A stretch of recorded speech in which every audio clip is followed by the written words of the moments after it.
आपल्याला पकडून घेऊन येणारा म्हातारा ठार झाला याचं फारसं दुःख चंद्रेश्वरीला झालं नव्हतं. फक्त आपल्याला वाचवण्याच्या नादात तो मारला गेला म्हणून ती जास्त हळहळली होती. पलीकडे पडलेली स्त्री का मारण्यात आली हे मात्र तिच्या डोक्यात शिरलेलं नव्हतं. आपण किती कठीण प्रसंगात अडकलेलो आहोत या जाणीवेनं तिच्या हृदयाचा थरकाप उडालेला होता. एक तेजस्वी चेहऱ्याचा आणि कठोर डोळ्यांचा माणूस तिच्याकडे बघत उभा होता. त्याच्या कमरेला केवळ एक तलवार होती. त्याच्या अंगावर जो लिबास होता तो सरदारी थाटाचा नाही हे तिच्या लक्षात आलं होतं. तो कुठला तरी राजा असावा याची तिला खात्री झाली होती, कारण राजेशाहीचं तेज त्याच्या चेहऱ्यावर पूर्णपणे विलसत होतं. त्या गुहेत एकूण 6 तलवारबाज शिपाई दिसत होते. राजा तिच्याकडे वखवखलेल्या नजरेनं बघत असला तरी त्यांना मात्र तिच्याकडे बघण्याचं धैर्य होत नव्हतं. चंद्रेश्वरी, या ठिकाणाहून आत्तापर्यंत ज्या ज्या स्त्रियांनी पळून जाण्याचा प्रयत्न केला त्यांना हाल हाल करून ठार करण्यात आलंय हे तर तू बघितलंच आहेस. तू जर का इथून पळून जाण्याचा प्रयत्न केलास तर तुलाही हाल हाल करून ठार करण्यात येईल. त्या व्यक्तीच्या तोंडून दमदारपणे शब्द बाहेर पडले.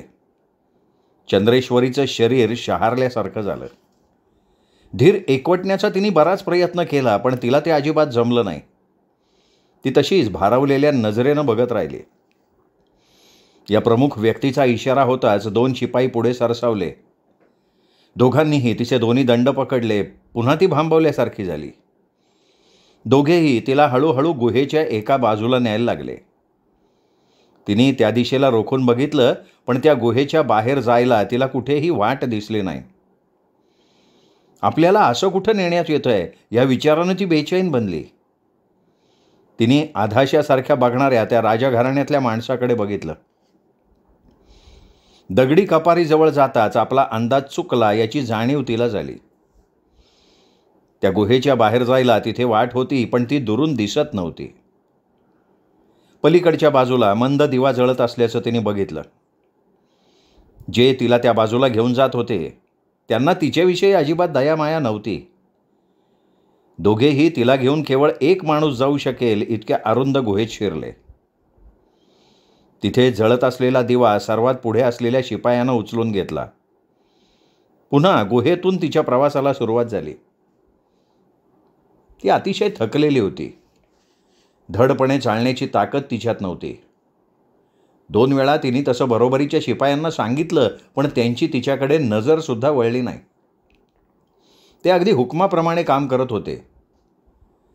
तिची पावलं जेव्हा थकल्यासारखी झाली तेव्हा त्यातल्या एकानं तिला ओढत न्यायला सुरुवात केली.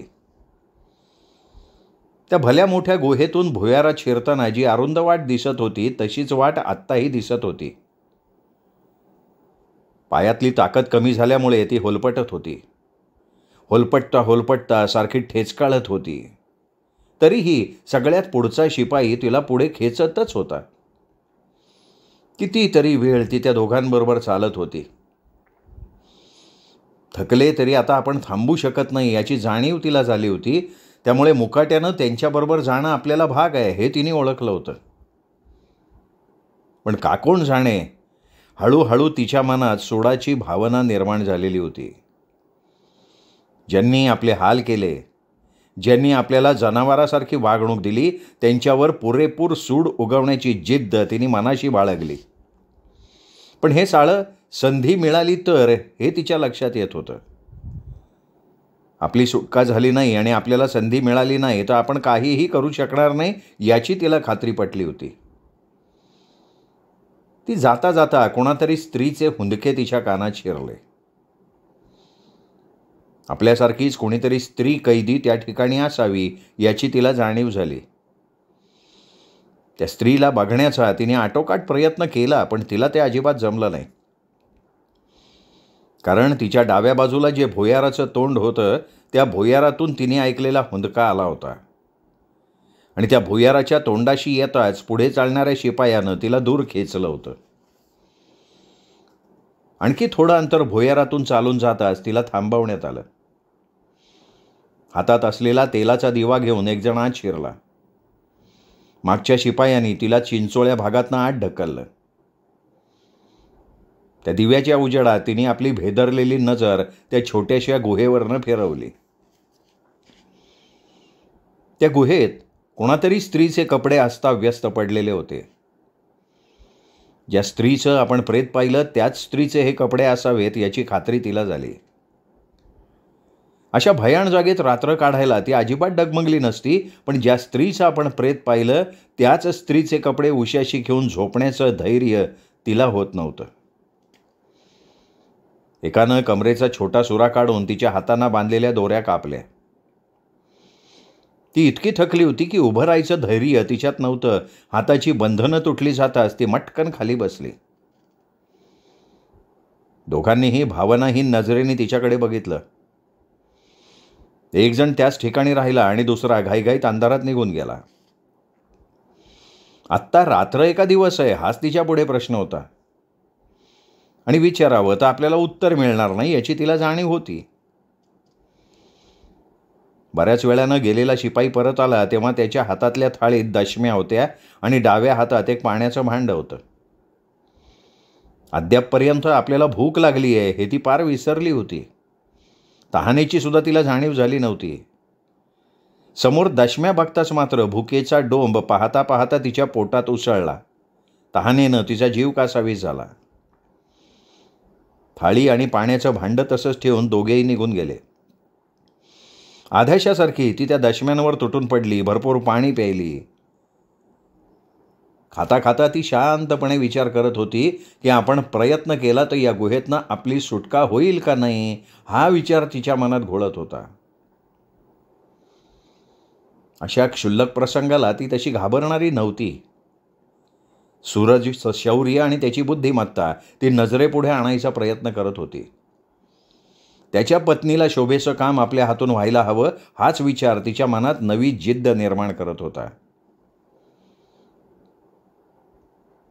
जेव्हा विचार करता करता तिचे डोळे भरून आले तेव्हा तिच्या मनावर कुठलंही दडपण नव्हतं.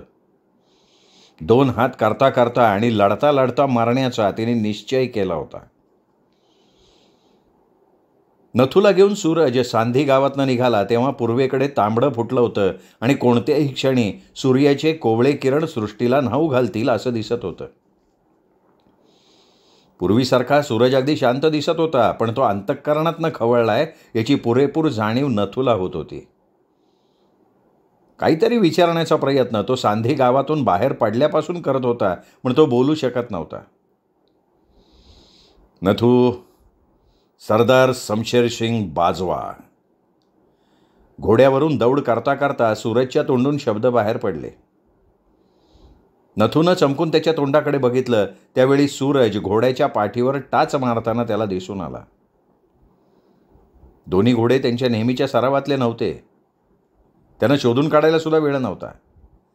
जाता जाता वाटेत सापडतात का हे बघावं हा विचार दोघांनी केला होता, पण आपल्या मनातला विचार त्यांनी एकमेकांशी बोलून दाखवलेला नव्हता. दुसऱ्या दिवशी सूर्य माथ्यावर आला आणि त्यांनी बेधडक जीतपूर या छोट्याशा गावात प्रवेश केला. त्यावेळी तो संपूर्ण गाव धावपळीत दिसत होता. गावात गंभीर असं काहीतरी घडतंय हे सूरजच्या लक्षात आलं. त्यांनी एका जवानाकडे शमशेरसिंग बाजवाची चौकशी केली आणि त्या जवानानं चमत्कारिक नजरेनं सूरजकडे बघितलं. सरदार ठार झालेत? त्या जवानाच्या तोंडून कसेबसे शब्द बाहेर पडले. केव्हा? कसे? सूरजसुद्धा त्या उत्तरानं गोंधळला. त्याला त्या जवानानं धक्का दिला होता आणि तितकंच गोंधळात पाडलं होतं. नाही, कधी कुणी हे कोणाला नाही सांगता येत. सरदार आणि त्यांचे शिपाई सगळ्यांची प्रेतं त्यांच्याच घोड्यांना बांधलेली होती. सूर्योदयाच्या वेळी सगळे घोडे गावात शिरले. सरदार बाजवाचं शीर मात्र त्या प्रेताबरोबर नव्हतं. तो जवान बोलला आणि सूरजला गरगरल्यासारखं झालं. आपले सगळे प्रयत्न, आपली सगळी धावपळ फुकट गेली याची खात्री त्याला झाली.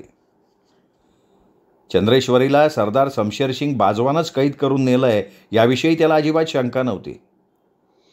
इतका घाबरलेला सरदार राठोड आपल्याला खोटं सांगणार नाही हे सुद्धा त्याला पटलं होतं, पण ज्याचा आपण तर्क करू शकत नाही असं काहीतरी घडलंय याची खात्री सूरजला झाली.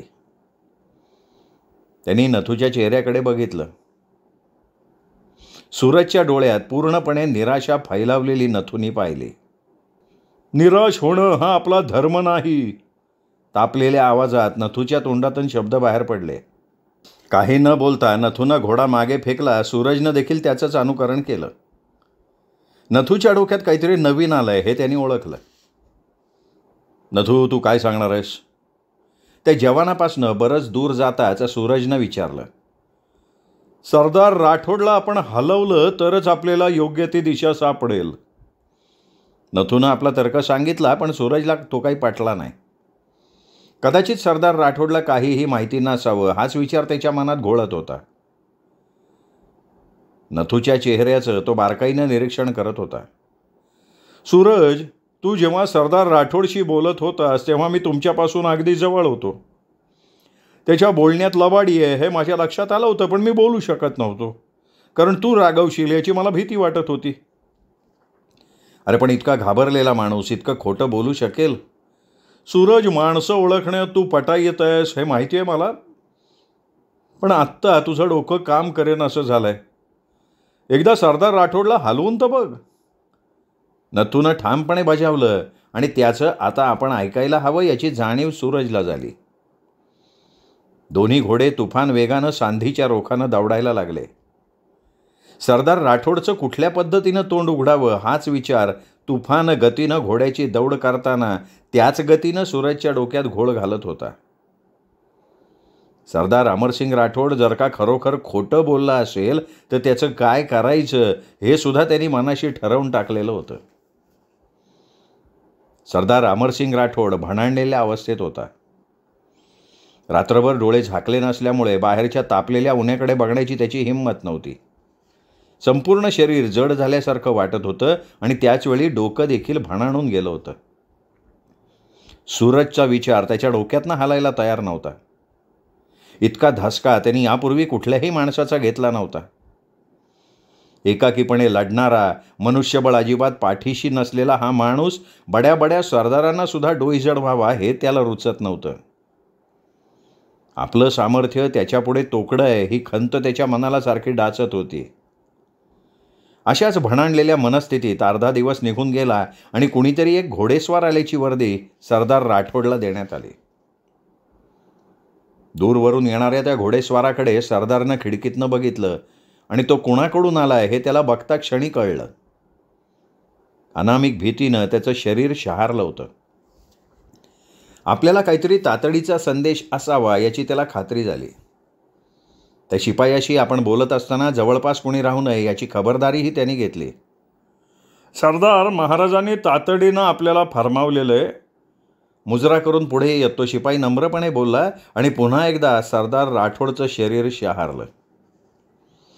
जेव्हा असं तातडीचं बोलावणं येतं तेव्हा कोणती तरी कामगिरी आपल्याला पार पाडावी लागते याची त्याला खात्री होती. आताही आपल्याला अशीच कामगिरी पार पाडावी लागेल. कदाचित त्यातून सूरजशी समोरासमोर शत्रू म्हणून उभं राहावं लागेल या विचाराने तो तळमळत होता. त्याच्या मनात अनेक शंका उभ्या राहिल्या होत्या, पण तो त्या शिपायाला ते शंका विचारू शकत नव्हता. आपण त्याला काही विचारलं तरी तो काही बोलणार नाही याची खात्री सरदारला होती. आणि तरीसुद्धा आपण विचारायचा प्रयत्न केलाच तर आपलं काय होईल हे सुद्धा त्याला माहिती होतं. सरदार राठोडनं त्या शिपायाबरोबर जाण्याची जय्यत तयारी ठेवली होती. अत्यंत विश्वासातले आणि नेहमी स्वतःबरोबरच राहणारे 5 शिपाई त्यांनी बरोबर घेतले. सरदार राठोड अचानक वाड्यातनं निघाला तेव्हा कोणालाही आश्चर्य वाटलं नाही, कारण यापूर्वी सुद्धा अनेकदा असं घडलं होतं. वाडा सोडून अचानक निघून जायची त्याची सवय सगळ्यांना माहिती होती. सरदार कुठे जाऊन आला हे मात्र कोणालाही कळत नव्हतं. सरदाराबरोबर जाणारे त्याचे खास 5 रक्षक मान तुटली तरी काही सांगणार नाहीत याची वाड्यातल्या प्रत्येकाला कल्पना होती. घोडेस्वार घनदाट रानात आले आणि शिपायाची सूचना होता सर्वजण खाली उतरले. आता आपल्याला पूर्णपणे त्या शिपायाचेच हुकूम ऐकावे लागणार हे सरदार राठोडला माहिती होतं. प्रत्येकानं आणलेली काळी फडकी महाराजाकडून बोलवून घेण्यात आलेल्या शिपायाच्या हातात दिली. तो एक अत्यंत महत्त्वाचा असा समारंभ होता. सरदार राठोडला बोलवण्यासाठी आलेल्या त्या शिपायानं सगळ्यांच्या डोळ्यांवर ती फडकी नीट बांधली. कुणी बाहेरचं काही बघू शकणार नाही याची त्यांनी खात्री करून घेतली. हात धरून प्रत्येकाला त्यांनी ज्याच्या त्याच्या घोड्यावर बसवलं. स्वतः घोड्यावर बसून त्यांनी सरदार राठोडच्या घोड्याचा लगाम पकडला. एकमेकांच्या घोड्यांचा लगाम पकडून एकामागोमाग एक असे 7 घोडेस्वार त्या घनदाट रानातनं निघाले. वेड्यावाकड्या मार्गानं ते जात होते. आपल्याला नेमकं कोणत्या दिशेला नेण्यात येतंय हे इतक्यांदा जाऊन सुद्धा सरदार राठोडला ओळखता आलेलं नव्हतं. बरीच घोडदौड झाली आणि घोड्यांची गतिमान धावली. वेड्यावाकड्या मार्गानं खडकाळ भागातून त्यांनी दौड करायला सुरुवात केली. ती मंदावलेली दौड आणखीन कमी झाली. अगदी हळुवारपणे सगळे घोडेस्वार पुढे पुढे जायला लागले. आता तर अगदीच वेडावाकडा मार्ग होता. अधूनमधून घोडे बावचळत होते. कमीत कमी 10-12 कोसांची आपली दौड केलेली असणार असा विचार सरदार राठोड करत होता, पण नेमकं त्याला काही सांगता येत नव्हतं. तोही वेडावाकडा मार्ग थांबला. त्यांच्या डोळ्यांवरची फडकी काढण्यात आली. सगळ्यांचे डोळे दुखत होते. आजूबाजूचा मंद उजेड बघताना त्यांना त्रास होत होता. गोलाकार अशा गुहेत ते सध्या येऊन पोहोचले होते. बरोबर आलेला घोडेस्वार शिपाई घोड्यावरनं उतरताच सरदार राठोड आपल्या शिपायांसकट खाली उतरला. काहीतरी भयंकर घडलेलं असावं ही जाणीव त्याच्या मनाला सारखी होत राहिली, पण नेमकं काय घडलेलं असावं याचा तर्क काही तो करू शकला नाही. त्या शिपायाच्या मागून सरदार राठोड एकटाच चालत राहिला. सरदार बरोबरचे 5 रक्षक होते. ते त्याच ठिकाणी उभे राहिले. त्यांना कुठेही त्या गुहेत जाता येत नव्हतं. आता सरदार राठोड पूर्वी इतका गोंधळला नव्हता. हळूहळू त्यांनी स्वतःच्या मनाचं समाधान करायला सुरुवात केली होती. नियमित अशा कामगिऱ्या अंगावर येऊन पडत होत्या. त्याहून अधिक भयंकर आपल्या अंगावर काही पडणार नाही अशी तो स्वतःची समजूत करून घेत होता. अत्यंत कडक अशा बंदोबस्तात असलेल्या महाराजांसमोर तो आला. सभोवताली महाराजांचं हत्यारबंद रक्षक जय्यत तयारीत होते. महाराजांचा चेहरा त्यावेळी अतिशय कठोर होता. ते बरेच रागावलेले आहेत हे सरदार राठोडच्या लक्षात आलं. पण आपल्यावर त्यांचा राग नाही याचीही खात्री त्यांना झाली. सरदार, चंद्रेश्वरीला आणण्याची कामगिरी मी तुमच्यावर सोपवली होती. महाराजाचा आवाज पहाडावर पहाड आपटावा तसा त्या छोट्या गुहेत घुमला. हो महाराज. तीच कामगिरी मला शेवटी सरदार शमशेर सिंहावर सोपवायला लागली. मी मजबूर होतो महाराज. सरदार अमरसिंग राठोड नम्रतेनं आणि चेहऱ्यावर शक्यतो लाचारी आणत बोलला. एखाद्यापुढे आपण इतके लाचार का बनतो हे त्यालाही समजलं नाही. त्यावेळेस सरदार शमशेरसिंग बाजवाला मी ठार केलं. महाराज शांतपणे बोलले आणि सरदार अमरसिंग राठोडच्या अंगावर सरसरून काटा उभा राहिला. धडधडत असलेलं आपलं हृदय बंद पडतंय का काय असा भास त्याला व्हायला लागला. सरदार बाजवाला कशासाठी ठार केलं हे विचारण्याचा मोह त्याने अत्यंत संयमानं टाळला. आपण काहीतरी विचारायला जावं आणि महाराजांनी मनात गैरसमज करून घ्यावा असं होईल म्हणून तो केवळ घाबरला. या परिस्थितीत प्रश्न विचारणं योग्य नाही असाही विचार त्याच्या मनात आला. आपण सरदार बाजवाला का ठार केलं हे न विचारताच तो सांगून जाईल आपल्याला याची खात्री सरदार राठोडला होती. पहाडी आवाजात एकेका शब्दावर जोर देत महाराजांनी बोलायला सुरुवात केली. शांतपणे काय घडलं ते सांगत होते. सरदार बाजवानं बेईमानी कशी केली हे पटवून देत होते. कारण आपल्याला मदत करणाऱ्या या बड्या सरदारांना आपण दुखावता कामा नये ही जाणीव त्यावेळी त्या महाराजांच्या मनात होती.